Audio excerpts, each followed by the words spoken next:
Today, today is Tuesday, January the 25th, 2000, and we're interviewing Cyrus Cressy in the Historical Society's video room on Stone Street. Excuse me, that's Cressy. Cyrus Cressy. Okay. And where were you born? When? Where? Where? Oh, Ceiba Mocha, Cuba. Cuba. Uh-huh. And how old are you? 93. 93. Okay, tell something about living in Cuba. Could you just tell me something about living in Cuba? How old were you when you were down there? Yes. Well, I was 0 first, and excuse me, I can't help it. And we had a little American colony, New Hampshire people mostly. My father kept the bees, and honey making was his income. The schools were, we thought, inadequate, so when I turned 5 and my sister 6 or 7, the folks thought that we'd better come back to the States, so we... And where did you all come? Where did your parents bring you at that time? Was it Florida? Did y'all come back to Florida, or did you come to another state? No, my folks went to Cuba from New Hampshire, which was their birthplace. They were real blue-eyed Yankees. One of them was blue-eyed, and neither of them liked cold weather, and I inherited that trait. So some of the friends that we'd had in Cuba and neighbors had gone to California and kind of liked it, so the folks picked that for our next stop.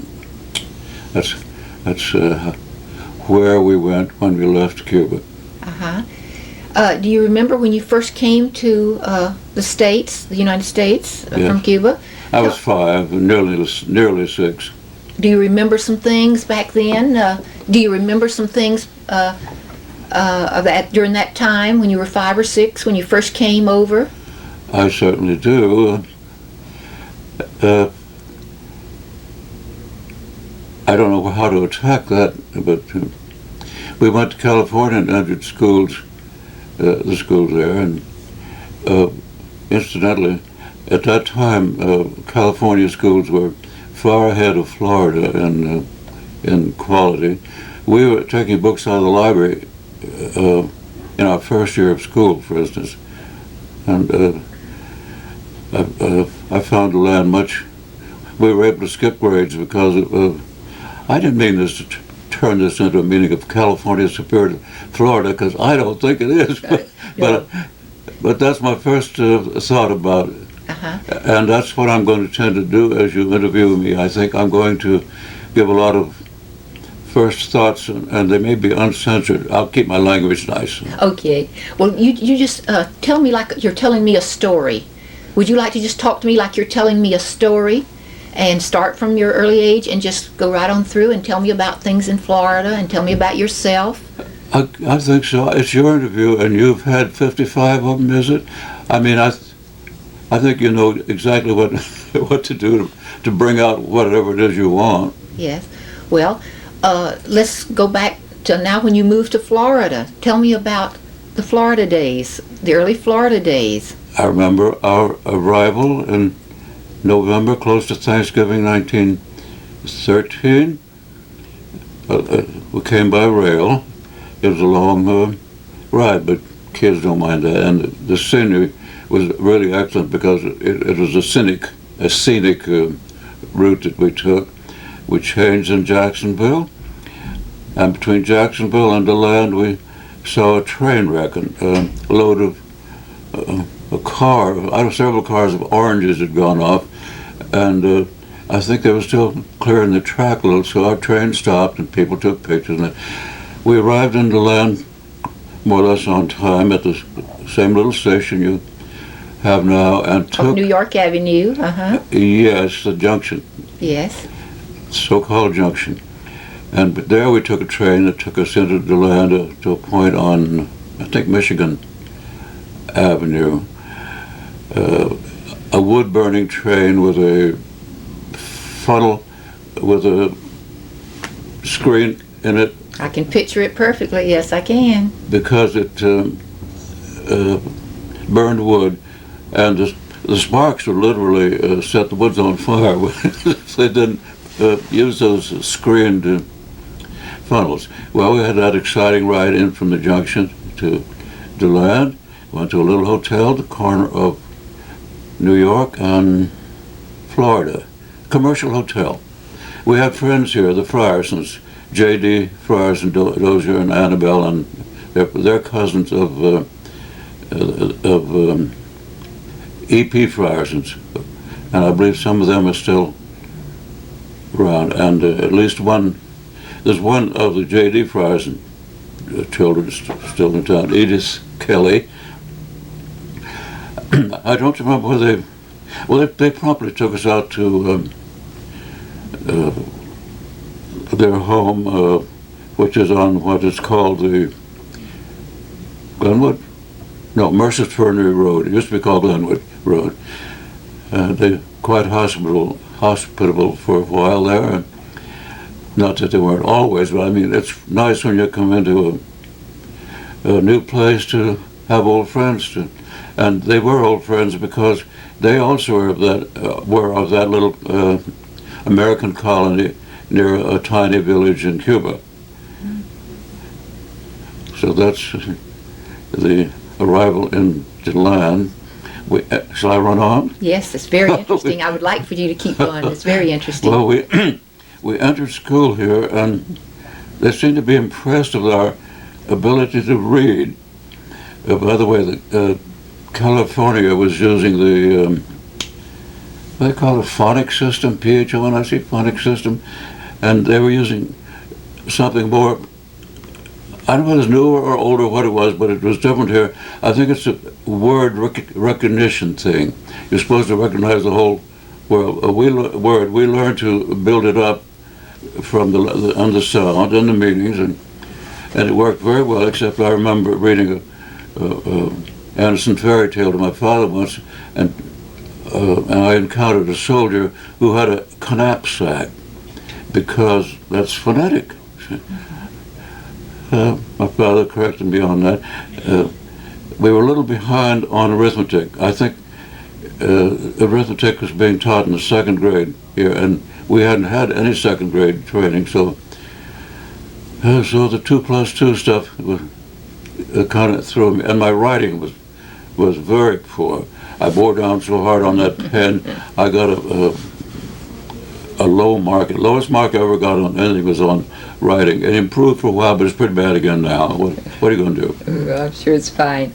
Okay, then you want to start telling me about school, about who your teachers were, or some of your classmates. Oh, yeah, okay.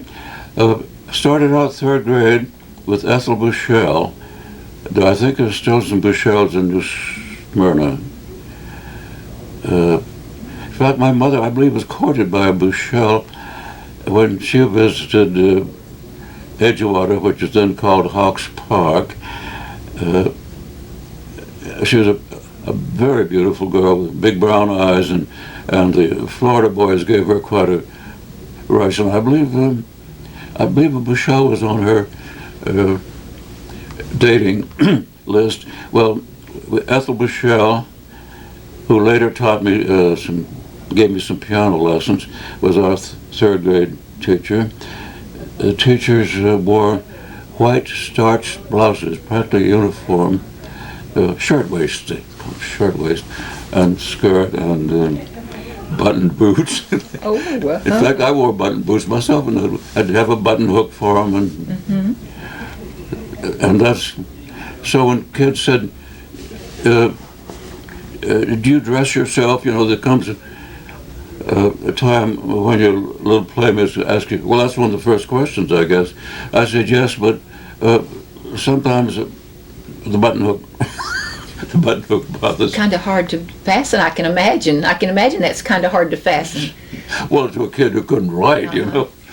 So every household had the button hook, the hook itself to fasten them with. Is that correct? Am I understanding it right? You have a hook that brings the buttons to. Yeah, you poke it. You poke it through the hole in the shoe and grab the button and then pull. My, you are young. Well, it's interesting, and we don't know all of this, so we're learning. Okay, the teachers are all dressed in their starched playthings, starched blouses. And there was always a watch right here on a fleur-de-lis pin. This is in my memory very strongly. And some of the kids were pretty unruly, and some of them were a bit provincial. They didn't realize that the Civil War was over. I was using broad A's because I learned that in my New Hampshire forebears, and that was soon scoffed right out of me. It was perfectly tolerated. I seem to be doing a plug for California. I really don't mean to, but I won't say they were beaten physically out of me, the broad A's, but I was kind of shamed out of them. So I learned to say can't, all this, instead of the can't that I was. Not a word against this anywhere in California.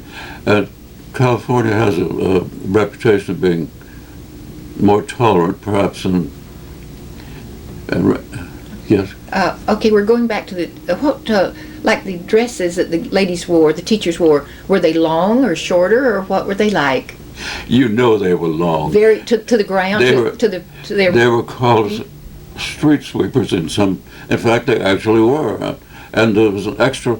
How do I know so much? How do I remember so much? I don't know. There was the hem was reinforced because it had to drag through all the heaven knows what on sidewalks and streets. They actually were street sweepers, and I guess they would remove the hem and wash it separately. Well, were there any men teachers at that time, or were they all ladies? I don't remember any. We had a man teacher, principal. That was prevalent throughout all my early grades, because he had to have authority, and some of that authority was demonstrated with a belt, a good old thick leather belt.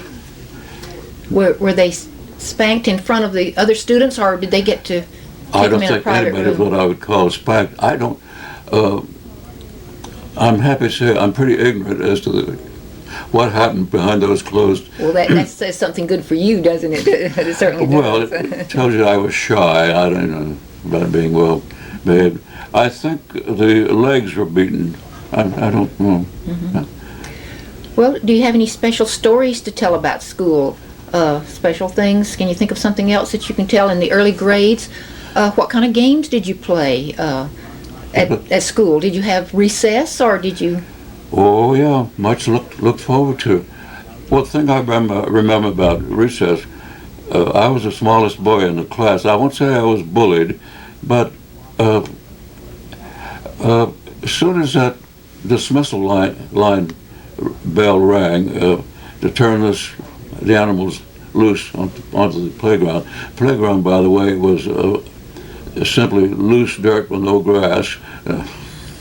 And the first thing to do is grab somebody and throw him to the ground. That was called wrestling, and it happened to me very frequently because of my size. I didn't resent it. I just submitted, and I thought, well, let's get this over with, and let me go. Yes. Until one day, I discovered that I had a knack for breaking holes and reversing them, and the scene changed from then on. Mm-hmm. Well, who were some of your playmates? Who were some of your friends in school? I should have brought, well, I don't know where it is right now, but a program that was put on in the Opera House over at Rich and Boulevard, called the National Flower. It was put on in the spring of 1914, and everybody in school just about was in that doggone opera. So there we are with all these listing of what you might call the early people have now grown up, and most of them have died. They're listed in this program. I have a program, green, stained, somewhat tattered, and I think when I find it again that I should donate it to To whom? How? The West Volusia Historical Society would appreciate it very much. Yes, it has so many of these old names and so many memories, too. Can you remember a few of those names? Well, I think immediately of, of Summerhill, because Jim Ed and I were in the same grade. Osteen, Dutton. I think there's one Dutton living now, but my classmate Helen died a year or two ago at age 91, 3, somewhere along in there.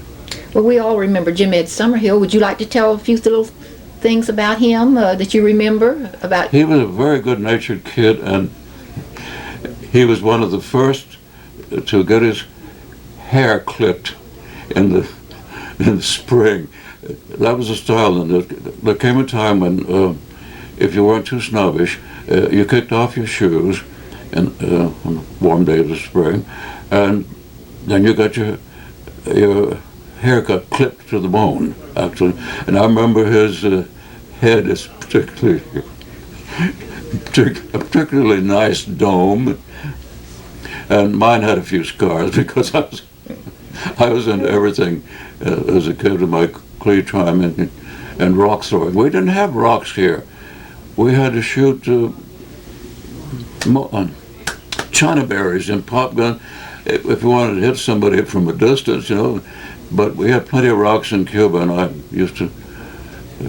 I was pretty dexterous at tree climbing and all that, so I didn't. But I do remember some scars on my head, but not on Jim Ed. And that went for all of us. This clipping of the, and most everybody took off shoes. The children of people who had not had shoes as children were kind of careful about it. It's funny, I don't know how to explain it, but well, they wore them as a status symbol, I guess, and they wanted their kids to go right to the summit with those shoes on. Well, now, did they go to school without their shoes? Am I understanding this correctly? They attended school and had their shoes off, or? Yes, we would attend barefooted. It's quite a risk, though, because the sand spurs are really very, and there's that little low growing one that's hard to mow that has the stiffest and hardest of they don't feel good a bit, do they, on feet or fingers even? They don't feel good. Have you been barefoot in Florida as a child and all? Did you run into sand spurs? Well, I can remember the sand spurs. Yes, I can. We weren't allowed to go barefooted too much because Mother was right after us. But I do remember. Yes. Well, it was groundish that was kind of. I like to say popular because all the people had it, but popular seems to mean it is in favor. Well, it wasn't. And oh yeah, we used to have more diseases than we first came here. We had to have our smallpox vaccination. Old Dr. Davis over on Indiana. I remember him with his little goatee. Yes, he looked very much like a doctor, didn't he? Yes, he did. Yeah, that was almost uniform with him. And young young doctors would try to get bearded as soon as possible so as to look like a doctor. Well, and then we had, later on, typhoid. Typhoid was still with us. And all the regular childhood things, the measles and mumps. I don't know why, but we didn't. That's more of a city disease, I think.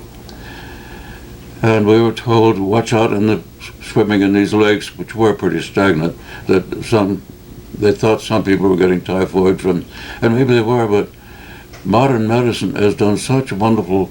Marvelous, hasn't it been? So marvelous, yes, it has. What year did you graduate from high school? I used to sort of soft pedal this kind of thing because everybody told me I looked 10, 15, or I've even heard 20 years younger than my age. I graduated from high school. Yes. 1919. 1919 from DeLand High School. That was in that red brick school building that is torn down. that burned down, the one that burned? Well, Or was there one, was it before that? What street was it it on? was built while I was about 7th grade. No, yes, Is that the one facing Clara? yes. Yes. When we first came, there was that, I guess, 3-story or 2-story, very imposing white wooden structure. Was that behind the red brick building that you're speaking of? And no, it was on that site. On the same side. But when they built the new one, they moved the old one north. My father worked on the new one. He was a carpenter and cabinet making. We've got a picture of him, and they working for Mr. Ackroyd. Oh, that was another name perhaps you've run into. George Ackroyd, who was a contractor. Excuse me. Did you have any brothers and sisters? I didn't ask you. Yeah, I have one sister.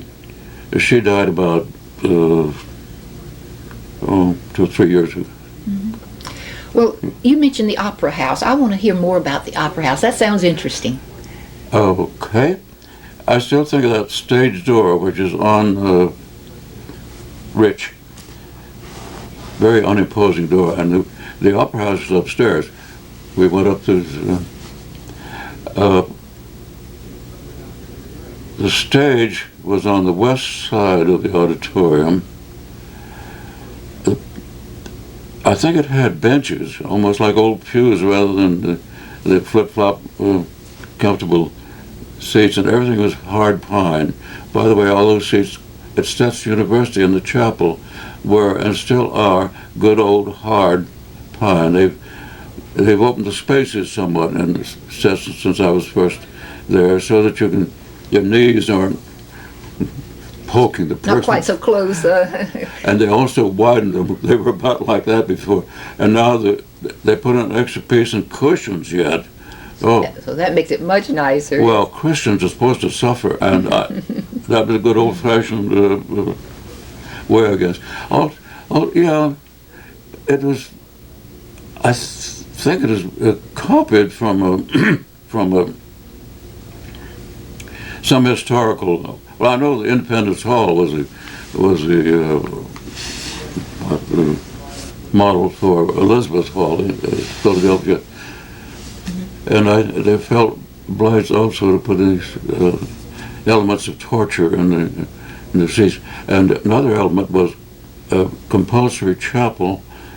I guess every school day up at Stetson. We also had step to get back to the Opera House. I was on the Opera House. Yes. Well, I didn't get to use the seats there until about 10 years later, but we put on this National Flower, I think that's called.